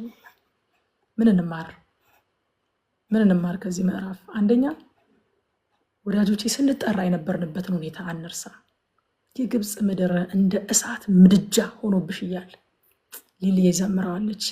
ከግብፅ ምድር ከብረት እቶን እኔን አወጣ ሕዝብህ እንድሆን አፌን ባንተ ላይ አላላቅቅም አመልክሃለሁ ብላ ዘምራለች ሊሊ። አፌን ባንተ ላይ አላላቅቅም፣ ከግብፅ ምድር ከብረት እቶን እንዳወጣኸኝ አረሰው። ሃሌሉያ ሃሌሉያ። ስለዚህ ስንጠራ የነበርንበትን ሁኔታ አንርሳ። ሪፍሬሽ ያደርገናል፣ ፍቅራችንን ሪፍሬሽ ያደርገዋል፣ ግሬትፉል ያደርገናል። አንርሳው የተጠራንበትን ሁኔታ። ሁለተኛ የኃጢአት ልምምድ ቀስ በቀስ ወደ አመፅና ወደ ክህደት እንዳያደርሰን ፈጥነን እንመለስ፣ ርቀን ሳንሄድ እንመለስ። ወዳጆቼ ከስህተት ካለማወቅ ከድካም እየተደጋገመ በሄደ ቁጥር ቀስ ብሎ ሆን ተብሎ ወደሚደረግ የድፍረት ኃጢአት፣ ወደ አመፅ፣ ወደ ክህደት መግባት የሚባል ነገር ስላለ ርቀን ሳንሄድ ፈጠን ብለን እንመለስ። ጢሞቴዎስ ላይ አንድ የሚናገረው ቃል አለ፣ በጣም ይገርመኛል። ኃጢአታቸው የተከመረባቸው ይላል። ኃጢአት እንደሚከመር ታውቃላችሁ ወዳጆች? ይከመራል። ከስር በንስሐ ካላጸዳችሁት፣ ከስር ኮሬክት ካላደረጋችሁ፣ ራሳችሁ ከስር መንገዳችሁን ካላረማችሁት ይከመራል። አንድ ቀን በጣም ይከመርና ለማንሳት ለማንከባለል እስከማይቻል ድረስ ይጫናችኋል። ይጫናል። በቃ ቀስ በቀስ የተከማቸች ኃጢአት ተጭናቸው ከዚህ በኋላ እንኳን ብለው ሰጥመው የቀሩ ብዙ ሰዎች አሉ እና የተከመረባቸው ይላል ጢሞቴዎስ ላይ ኃጢአታቸው የተከመረባቸው ሴቶች ይላል ይከመራል። ስለዚህ ፈጥነን እንመለስ። ሸክምን ሁሉ አይደል ያለው ዕብራውያን ጸሐፊ ምዕራፍ 12 ላይ ሸክምን ሁሉ ቶሎም የሚከበንን ኃጢአት አያችሁ ክብብ ያደርጋል። ብትን ካላደረጋችሁት ከቦ ከቦ ከቦ ከቦ ተደርቦ ተደርቦ ተደርቦ ተደርቦ የሆነ ድሪቶ ነገር ሆኖ የማያንቀሳቀስ ይሆናል ማለት ነው። ሶስተኛ ከዚህ ምዕራፍ የምንማረው ዛፍ ከስሩ ከተለየ ልምላሜ የለውም፣ ውበት የለውም፣ ፍሬ የለውም። እኛም ከእግዚአብሔር ከተለየን እንደዚህ ሆነን ስሩ ነው የሚሸከመን፣ ስሩ ነው የሚያለመልመን፣ ስሩ ነው ፍሬያማ የሚያደርገን፣ ስሩ ነው ውበት የሰጠን። ከእግዚአብሔር ተለይተን ጥቂት ጊዜ ውበታችንም ፍሬያችንም ያለ ይመስላል። ዛፍ እንደተቆረጠ እንደማይደርቅ ሁሉ ከእግዚአብሔር ተለይተን እንዳልደረቀን ሊሰማን ይችላል። ግን ወዳጆቼ ሱኖር ሌተር መድረቅ የማይቀር ነገር ነው ከስሩ ከተለየን። አራተኛ የምንማረው ከዚህ ምዕራፍ በታማኝነት ማገልገል ከመገፋት እንደማያድን ከኤርምያስም ከክርስቶስም ሕይወት እንማር። ለምንድን ነው መገፋው ብላችሁ የምትጠይቁ ሰዎች እኔ ለጥቅሜ አይደለ እየሮጥኩ ያለሁት፣ ለወንጌል እውነት ነው፣ ለእግዚአብሔር ቃል ነው፣ ስለ ጽድቅ ነው። ለምንድን ነው የምገፋው? እውነትን ተናግሬ ለምንድን ነው የምገፋው እያላችሁ የምትሉ ሰዎች ካላችሁ መጽሐፍ ሲናገር በእውነት በክርስቶስ ኢየሱስ እግዚአብሔርን እየመሰሉ ሊኖሩ የሚወዱ ሁሉ ይሰደዳሉ። አንዳንዶች ሳይሆኑ ሁሉ በእውነት ፎር ሪል በክርስቶስ ኢየሱስ እግዚአብሔርን እየመሰላችሁ ለመኖር ከወሰናችሁ ትገፋላችሁ፣ ትሰደዳላችሁ። ሁሉም ይሰደዳሉ ነው የሚለው። ስደቱ የተለያየ ነው። አንዳንዱን ፋይናንስ ያሳድደዋል፣ አንዳንዱን ቤተሰብ ያሳድደዋል፣ አንዳንዱን ሲስተም ያሳድደዋል፣ አንዳንዱን ጤንነት ማጣት ያሳድደዋል። የተለያዩ ስደቶች ይኖራሉ። ግን በእውነት በክርስቶስ ኢየሱስ እግዚአብሔርን እየመሰሉ ለመኖር የሚወዱ ሁሉ ግን ይሰደዳሉ። ኤርምያስ እውነትን ስለመናገሩ ነው እንጂ ስለ ክፋቱ አይደለም የተሰደደው። ጌታ ኢየሱስ ክርስቶስ እውነትን ስለመናገሩ ነው እንጂ ስለ ጥፋቱ አልነበረም የተሰደደው። ይህንን እንማራለን። ምዕራፍ 12 ኤርምያስ ምዕራፍ 12 ኮስችን ነው። ልክ እንደ መዝሙር 73 ከዚህ በፊት እንዳየናቸው ክፍሎች ይጠይቃል። ኤርምያስም ይጠይቃል፣ የክፉዎች መንገድ ለምን ይሰምራል እግዚአብሔር ሆይ? እዚህ ምዕራፍ ላይ የኤርምያስን ማጉረምረም፣ የኤርምያስን እንጉርጉሮ እና የእግዚአብሔርን ምላሽ ነው የምናገኘው። የክፉዎች መንገድ ለምን ይሰምራል? ከቁጥር 1 እስከ 4 ድረስ ጥያቄው ይሄ ነው። ለምን ይሰምራል? ከዛ ግን እንደዚህ ይላል፣ ጉዳይን በፊትህ ሳቀርብ አለ አንተ ጻድቅ መሆንህን እያወቅኩ ነው። አያችሁ፣ ፕሮቶኮል አለው፣ ጥያቄ አለው፣ ያልገባው ነገር አለ፣ ቅር ያለው ነገር አለ። ግን እግዚአብሔር ጻድቅ መሆኑን ኮስችን እያደረገ አይደለም። ጉዳይን በፊትህ ሳቀርብ ፕሮቶኮሉ እንደተጠበቀ ነው። የትኛው ፕሮቶኮል? አንተ ጻድቅ መሆንህን እያወቅኩ ነው። ጽድቅህን ኮስችን እያደረግኩኝ አይደለም፣ ግን እጠይቃለሁ። ጻድቅ መሆንን አውቃለሁ። አደሴም ታይም ደግሞ ያልገባኝ ነገር አለ። የክፉዎች መንገድ ለምን እንደሚሰምር ስላልገባኝ እጠይቃለሁ። አያችሁ፣ እግዚአብሔርን መጠየቅና እግዚአብሔርን ማጠየቅ የተለያዩ ነገሮች ናቸው። ማጠየቅ ታውቃላችሁ፣ ኮስችን ማድረግ፣ ማንነቱን፣ ጽድቁን፣ ባህሪውን፣ ቅድስናውን፣ ፍትሃዊነቱን ኮስችን ማድረግና ያልገባንን ነገር መጠየቅ የተለያዩ ነገሮች ናቸው። ኤርምያስ የእግዚአብሔርን ባህሪ ኮስችን አያደርግም፣ እየሆነ ያለውን ነገር ግን ኮስችን ያደርጋል፣ ይጠይቃል። አልገባኝ፣ የክፉዎች መንገድ ለምንድን ነው የሚሰማው? ይጠይቃል። መጠየቅ በራሱ ችግር የለበትም፣ ግን በትህትና ይጠይቃል። ጻድቅ መሆንን አውቃለሁ፣ በአክብሮት ይጠይቃል። የእግዚአብሔርን ባህሪና ማንነት ባለመጠራጠር እንደ አማኝ ነው እንጂ የሚጠይቀው እንደ አላማኝ አይደለም የሚጠይቀው። እግዚአብሔርን እንደ አላማኝ የሚጠይቁት ሰዎች አሉ። እኛ ግን እንደዛ አይደለም የምንጠይቀው፣ እንደ አማኝ። ኤርሚያስ እግዚአብሔር ጻድቅ መሆንህን እኮ አውቃለሁ፣ ለዛ ነው የምጠይቅ። አልሄደልኝም፣ እየሆነ ያለው ነገር አልሄደልኝም። አንተ እኮ ጻድቅ ነህ። ዕንባቆምም ይለዋል አይኖችህ እኮ ክፉ ነገር ያዩ ዘንድ አይችሉም። ለምንድን ነው ኃጥኡ ጻድቁን ሲውጠው ዝም የምትለው? አንተ እኮ ባህሪ ይሄን አይፈቅድልህም ብሎ ዕንባቆምም ከዚህ በፊት ጠይቀዋል። ወደፊት ነው የምናየው። ከዚህ በፊት አንስተነዋል ዕንባቆምን እና የእግዚአብሔርን ባህሪ በመተማመን ነው እንጂ የሚጠይቀው የእግዚአብሔርን ጽድቅ፣ የእግዚአብሔርን ቅድስና፣ የእግዚአብሔርን ፍትሐዊነት ኮስችን በማድረግ አይደለም የሚጠይቀው። እንደ አማኝ መጠየቅ እና እንደ አላማኝ መጠየቅ የተለያየ ነው። እውነተኛ አማኝ ጥያቄውን በዚህ መልኩ ያቀርባል እንጂ እንደውም በውስጡ አምቆ ፕሪቴንድ አያደርግም ምንም እንዳልተፈጠረ። ኤርሚያስ እዚህ ጋር የእግዚአብሔርን እውነት እየተናገረ እውነትን በመናገሩ ምክንያት ይሰቃያል፣ ዋጋ ይከፍላል፣ ይገፋል፣ ሊገድሉት ያሴሩበታል። ክፉዎች ደግሞ በዚህ በኩል መንገዳቸው ይሰምራል እና ምንም እንዳልመሰለው ፕሪቴንድ ያደርግ ኤርሚያስ እንደኛ አይደለም። እኛ እኮ እንደዛ ነን። አቤት አስመሳይነት! ሳይገባን እንደገባን በእውነት። ከዛ በኋላ አንድ ሰው ተነስቶ በመካከል ይሄ ነገር ግን አልገባኝም ካለ እኔም እውነት ጌታን ፈርቼ ነው እንጂ እኔም ይሄ ነገር አልገባኝም ነበር የሚሉ ሰዎች ብዙ ሰዎች ትሰማላችሁ። እኛ ህብረት አለን፣ የጸሎት ህብረት አለን እና አንድ ወንድም አለ በመካከላችን በጣም በቃ ቅን እንደ ተንኮል የሌለበት እንደ ናትናኤል ተንኮል የሌለበት የእስራኤል ልጅ እንደተባለ አንድ ቀን ወንድም አለ። ይኸው ሳርዬ ታውቀዋለች፣ ትስቃለች። በቃ ሌሎቹም አይጠይቁትን ጥያቄ ይጠይቃል። አሁን እኔ ብዙ ጊዜ ቃል አካፍላለሁ እዛ ህብረታችን ላይ ቃል ሳካፍል ቲጂ ይሄ ነገር ግን እንደዚህ ነው ምናምን ብሎ የሚያስቅ ይመስላል ጥያቄው፣ ግን በጣም ብዙ ጊዜ እሱ የሚያነሳው ጥያቄ ሁሉም ሰው ውስጥ ያለ ነው። ሁሉም ሰው ውስጥ አለ። ከዛ ሁሉም ሰው ግን እንደገባው ሆኖ ሪያክት እያደረገ ነበር። ከዛ ልክ እሱ ሲጠይቅ ሁሉም ሰው እስክሪፕቶና ማስታወሻውን ያዘጋጃል መልሱን ለመጻፍ ማለት ነው። እሱ ግን ተስቆበት ነው የሚጠይቀው ያን ጥያቄ ሲጠይቅ። አያችሁ ወዳጆቼ፣ ብዙ ጊዜ ፕሪቴንድ እናደርጋለን፣ እንደገባን ፕሪቴንድ እናደርጋለን፣ ሳይገባን ሳይዋጥልን። በሰውስ ፊት እሺ፣ በእግዚአብሔር ፊት እንዴት እንደዛ ይደረጋል? እንዴት ሳይገባን እንደገባን እንሆናለን? እንዴት እያመመን እንዳላመመን እንሆናለን?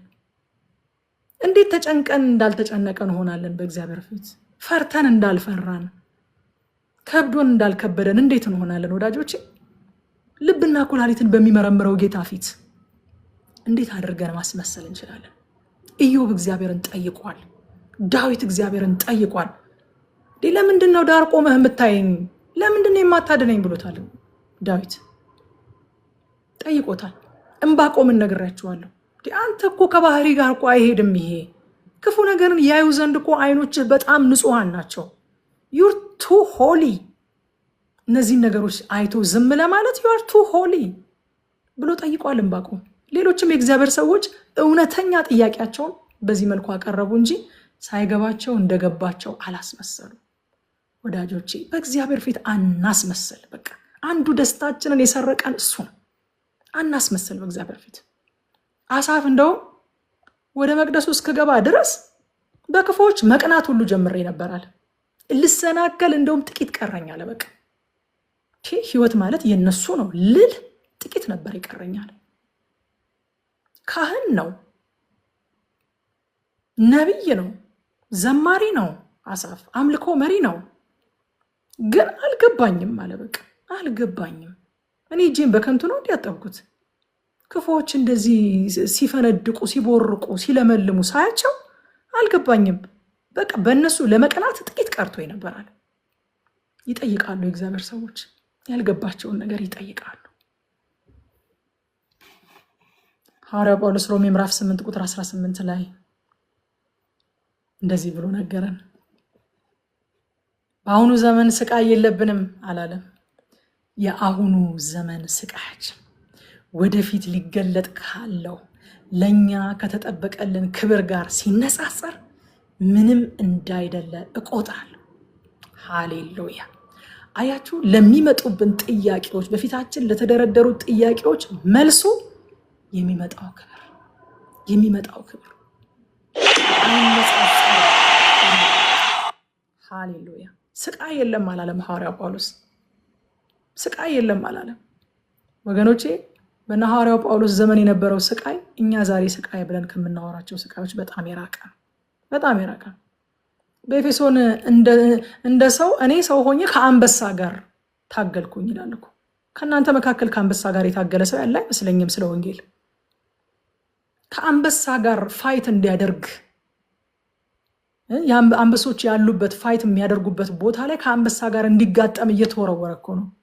በዚህ ዘመን ያለው ስቃይ፣ በአሁኑ ዘመን ያለው ስቃያችን ወደፊት ሊገለጥ ካለው ለኛ ከተጠበቀልን ክብር ጋር ሲነጻጸር ምንም እንዳይደለ እቆጥራለሁ ይላል።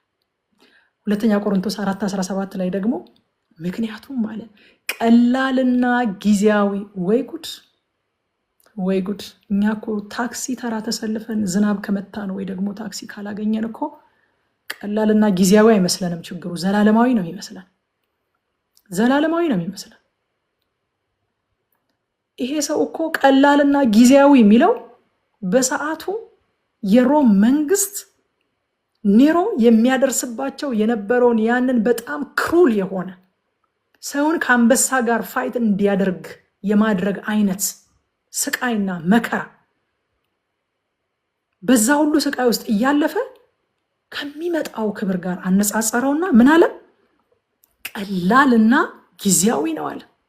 አያችሁ ወዳጆቼ፣ ከዘላለም አንጻር ካላያችሁት በስተቀር ይከብድባችኋል፣ ይከብድብናል። ቀላልና ጊዜያዊ የሆነው መከራችን አለ ወደር የማይገኝለትን ዘላለማዊ ክብር ያስገኝልናል። ዋው! ሚዛን ላይ ያስቀምጣቸዋል። ሚዛን ታውቃላችሁ አይደለ? እንደዚህ ሱቅ ምናምን አሁን አለ እሱ ነገር እንደዚህ የሚመዝኑበትን እዚህ ጋር መመዘኛውን ያስቀምጡና አሁን ሁሉ ነገር ታሽጎ ስለሚቀመጥልን ነው። አዲስ አበባ እንግዲህ መመዘኛውን ብረቱን እዚህ ጋር ያስቀምጡትና የምንገዛውን ነገር ደግሞ እዚህኛውን አለ አይደል? እና መዘነው ያንን ከአንበሶች ጋር መታገልን ሄዳችሁ አንብቡት። ሁለተኛ ቆሮንቶስ ላይ የደረሰበትን መከራና ስቃይ ሄዳችሁ አንብቡት። በጣም አሰቃቂ ችግሮች ናቸው። እነሱን በሙሉ አንድ ሚዛን ላይ ያስቀመጣቸውና ሊገለጥ ያለውን ክብር ደግሞ አንድ ሚዛን ላይ ያስቀመጠውና ምን አለ መሰላችሁ? ይሄኛው አለ ቀላልና ጊዜያዊ ነው አለ። ዋው! ቀላልና ጊዜያዊ ነው ይሄ አለ። ይሄኛውስ ወደር የማይገኝለትና ዘላለማዊ ነው አለ። ሃሌሉያ! በዚህ ዘመን ያለው ስቃይ እነ ሐዋርያው ጳውሎስ የገጠማቸውን ያህል ከባድ ስቃይ እንኳን ቢገጥመን ሊመጣ ካለው ክብር ጋር ሁለቱ የሚዛን መመዘኛዎች ላይ ስናስቀምጠው ይሄኛው ቀላልና ጊዜያዊ ነው፣ ይሄኛው ደግሞ ወደር የማይገኝለትና ዘላለማዊ ክብር ነው። ሃሌሉያ! ወዳጆች ጥያቄ የለም አይደለም፣ ችግር የለም አይደለም፣ ያልገባን ነገር የለም አይደለም፣ እግዚአብሔርን መጠየቅ የለብንም አይደለም።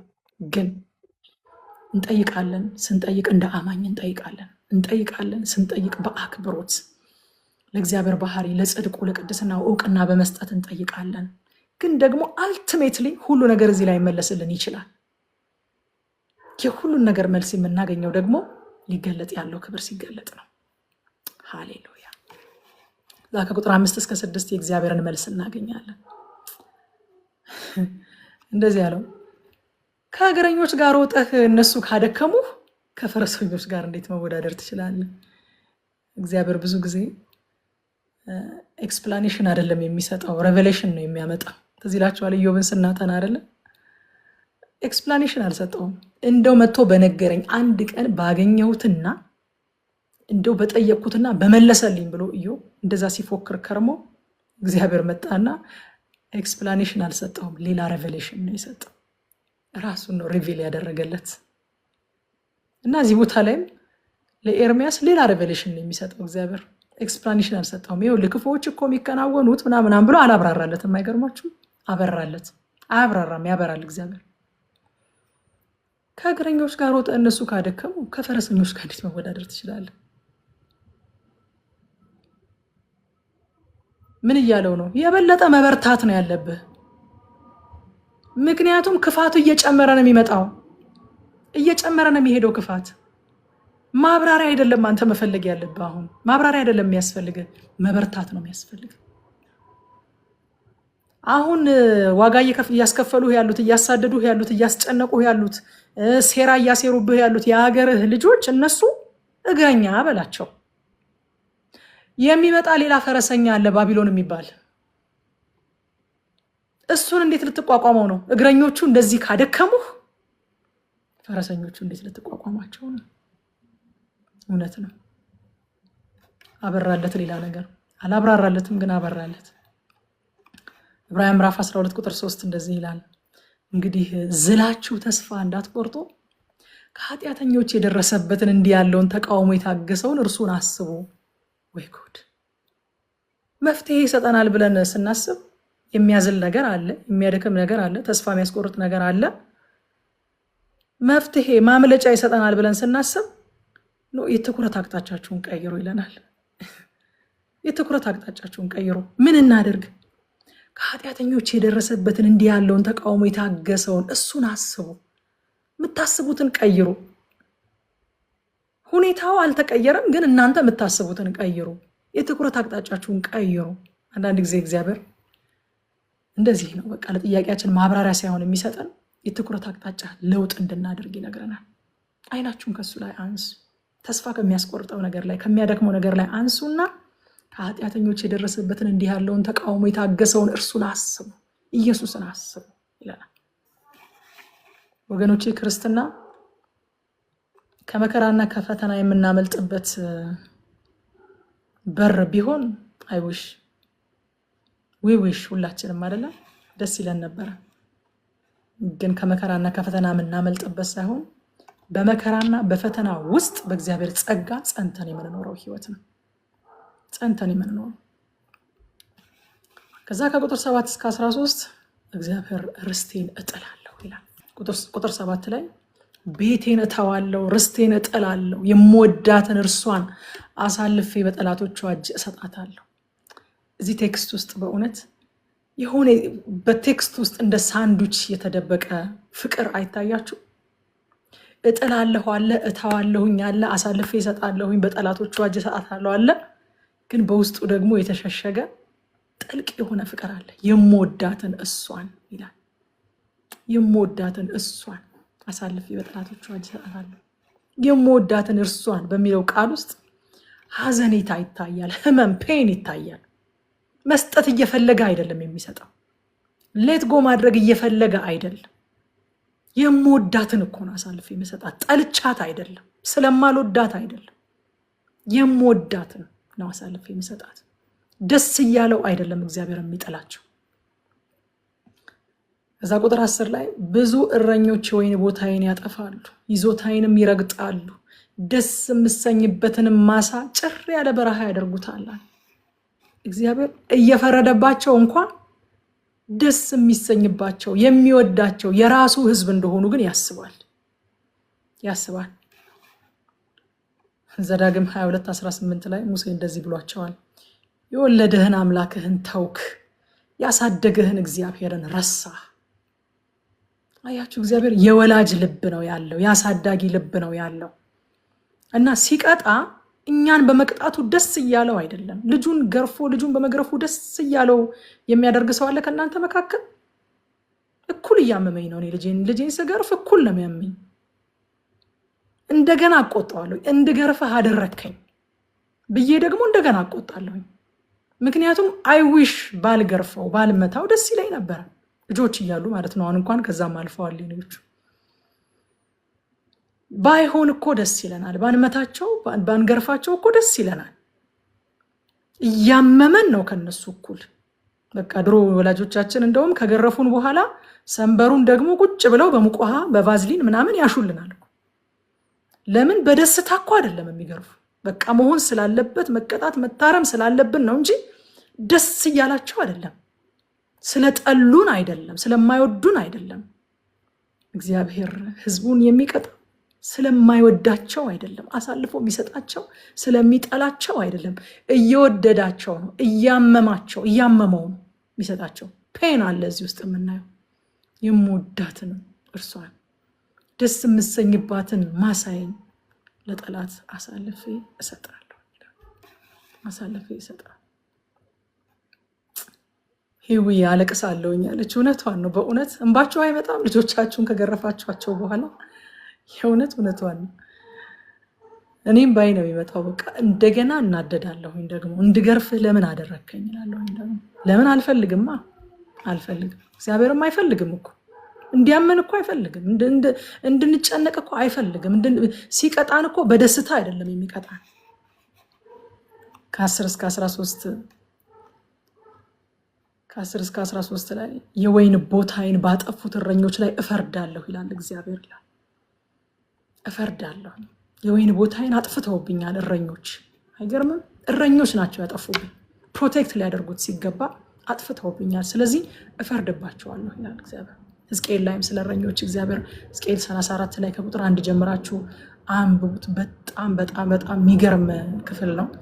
ቁጥር 10 ላይ እንደዚህ ይላል፣ ጌታ እግዚአብሔር እንዲህ ይላል እኔ በእረኞች ላይ ተነስቻለሁ፣ ስለ መንጋዬ እጠይቃቸዋለሁ ይላል።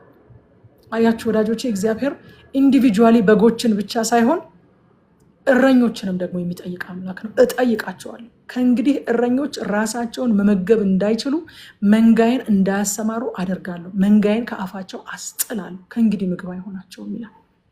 እፈርዳለሁ። በምንድን ነው የምትፈርደው እግዚአብሔር ሆይ? መንጋዬን ከእጃቸው እነጥቃለሁ። መንጋን የሚሰጥ እግዚአብሔር ነው። መንጋን መልሶም ደግሞ የሚወስድ እግዚአብሔር ነው። ዘካርያስ ላይም እንደዚህ ይላል። ዘካርያስ 11:17 ላይ መንጋውን ለሚተው ለማይረባ እረኛ ወዮለት፣ ሰይፍ ክንዱንና ቀኝ ዓይኑን ትውጋው፣ ክንዱ ፈጽማ ትስለል፣ ቀኝ ዓይኑን ጨርሳ ትታወላ። እግዚአብሔር በእረኞች ጉዳይ በጣም በጣም በጣም ሲሪየስ ነው። እረኞች መንጋውን በጣም አጎሳቁለውበታል። አሁን ግን እኛ ከመቅበዝበዝና ከጥፋት ድነናል። መልካሙ እረኛ ኢየሱስ ነው የሚያሰማራን። ክብር ለሱ ይሁን። ሃሌሉያ። ቁጥር 14 እስከ 17 ለአሕዛብ የተሰጠ ተስፋና ማስጠንቀቂያ ነው የምናገኘው። የሕዝቤን መንገድ በትጋት ቢማሩ ይመሰረታሉ አለ አሕዛብ። አይገርም? የሕዝቤን መንገድ በትጋት ቢማሩ ይመሰረታሉ፣ የማይሰሙኝ ግን ይነቀላሉ አለ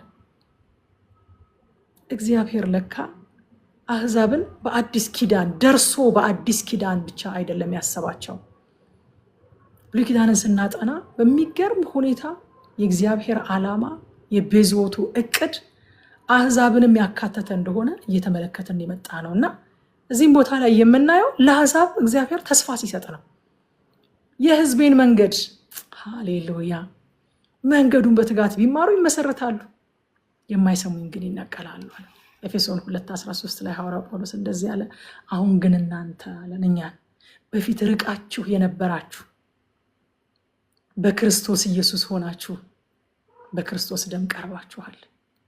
በመንገዱ በኩል ቀርበናል፣ ስለዚህ ተመስርተናል፣ ይመሰረታሉ አለ። የሕዝቤን መንገድ ቢማሩ ይመሰረታሉ አለ። ራዕይ ዮሐንስ ምዕራፍ 7 ቁጥር 9 ላይ ደግሞ ከዚህም በኋላ አየሁ አለ ዮሐንስ፣ አየሁ እነሆም አንድስ እንኳ ሊቆጥራቸው የማይችል ከሕዝብና ከነገድ ከወገንም ከቋንቋም ሁሉ እጅግ ብዙ ሰዎች ነበሩ። ነጭ ልብስም ለብሰው የዘንባባንም ዝንጣፊ በእጆቻቸው ይዘው በዙፋኑና በበጉ ፊት ቆሙ ይላል። ሃሌሉያ። ያሰበን እግዚአብሔር ስሙ የተባረከ ይሁን። ምን እንማር ከዚህ ምዕራፍ? አንደኛ የውስጣችንን ትግል የውስጣችንን ጥያቄ ስትራግል የምናደርግበትን ነገር ከእግዚአብሔር ለመደበቅ አንሞክር። ይልቁንም እንጸልየው። በቃ እንጸልየው። ስትራግል አለ ውስጣችን፣ እንጸልየው። በአክብሮት እንጸልየው፣ በእምነት እንጸልየው፣ በትህትና እንጸልየው እንጂ ለመደበቅ አንሞክር። ትዝብት ነው ትርፉ ወዳጆች። እግዚአብሔር እኮ ያውቀዋል። ትዝብት ነው ትርፉ። ሁለተኛ ምን እንማር ከዚህ ምዕራፍ? መልስ የሌላቸው ጥያቄዎች አሉ። ማብራሪያ የሌላቸው ጥያቄዎች አሉ። ግን እነዚህ ጥያቄዎች ጥንካሬያችንን ይጨምሩታል እንጂ አይሰብሩንም። ስለዚህ ትኩረት አቅጣጫችንን እንቀይር። መልስ የለውም፣ ትኩረታችንን ከሱ ላይ እናንሳ። ከኃጢአተኞች በደረሰበት በብዙ ተቃውሞ የጸናውን እርሱን እናስብ፣ እሱን እንመልከት።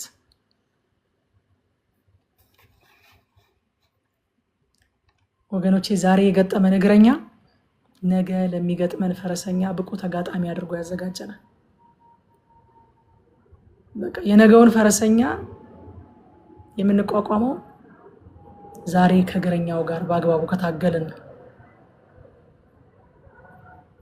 ሶስተኛ ምን እንማራለን ከዚህ ምዕራፍ? የክፉዎች መንገድ ሲሰምር እናያለን። ይሄ በዘመናት መካከል አዲስ ነገር አይደለም። የክፉዎች መንገድ ሲሰምር ብናይ እግዚአብሔርን ማመናችን እንቀጥል። እሱ ቢዘገይም አይዘገይም። ስለዚህ እሱን ማመናችንን እንቀጥል። አራተኛ ለአሕዛብ ሁሉ የእግዚአብሔር አይነት ልብ ይኖረን። ምን ማለት ነው? የዛሬ ጠላቶች የነገ ወገኖች ሊሆኑ እንደሚችሉ እናስብ እስኪ። ወገኖች ሊሆኑ ይችላሉ ነገ። አንድ ጊዜ በመጽሐፍ ቅዱስ ኮሌጅ አብረን የምንማር አንድ ወንድም አንድ ምስክርነት ነገረኝና በጣም የሚገርም አገልጋይ ነው። አሁን ቤተክርስቲያን ፕላንት አድርጎ መጽሐፎችን ይጽፋል። በጣም የእግዚአብሔርን ቃል በኃይል ያገለግላልና አንድ ምስክርነት ነገረኝ። እኔ ባለቤትሽን ማውቀው አለኝ። እሱ የሚኖርበትን አካባቢ ክፍለ ሀገር ነገረኝና እዛ ነበር የምኖረው እኔ።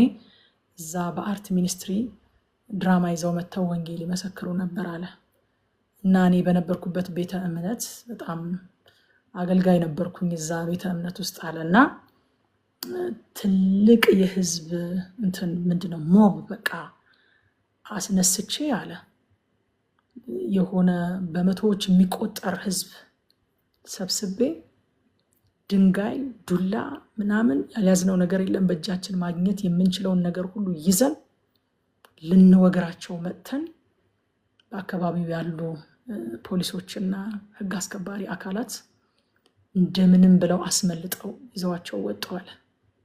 የትናንቱ ጠላት የዛሬው ወገን ሆኖ መጽሐፍ ቅዱስ ኮሌጅ አብረን ቁጭ ብለን ስንማር ተገናኘን። ትላንትና ሊወግር ሊያስወግር እንደ ጳውሎስ ድንጋይና ዱላ ይዞ 500 እና 600 የሚሆን ወጣት ሰብስቦ ወንጌል ለምን ተሰበከ ብሎ ለመውገር የመጣ የነበረ ሰው እግዚአብሔር ደግሞ እሱንም ነክቶት እሱንም አግኝቶት መጽሐፍ ቅዱስ ኮሌጅ ስንማር ጎን ለጎን ቁጭ ብለን ተገናኘን። ወዳጆቼ ሰዎችን እንደዚህ እናያቸው እስኪ። በቃ አንዳንድ ጊዜ ለመቀበል ሊከብደን ይችላል፣ ግን የእግዚአብሔር እጅ ይህንን ያደርጋል። ሳውልን ወደ ጴጥሮስ የቀየረ ያንን ወንድም ከአሳዳጅነት መጽሐፍ ቅዱስ ኮሌጅ ተማሪነት ውስጥ ያስገባ የማይቀይረው የማይነካው የማይማርከው ሰው የለውምና ሰፊ ልብ ይኖረን። የዛሬዎቹ ጠላቶች የነገ ወገኖች ሊሆኑ እንደሚችሉ እናስብ። ሰፊ ልብ ይኖረን። ሁሉን የሚቀበል ሁሉን የሚያስተናግድ ለሁሉ እድል የሚሰጥ ሰፊ ልብ ይኖረን። ጌታ ኢየሱስ ዘመናችሁን ይባርከው።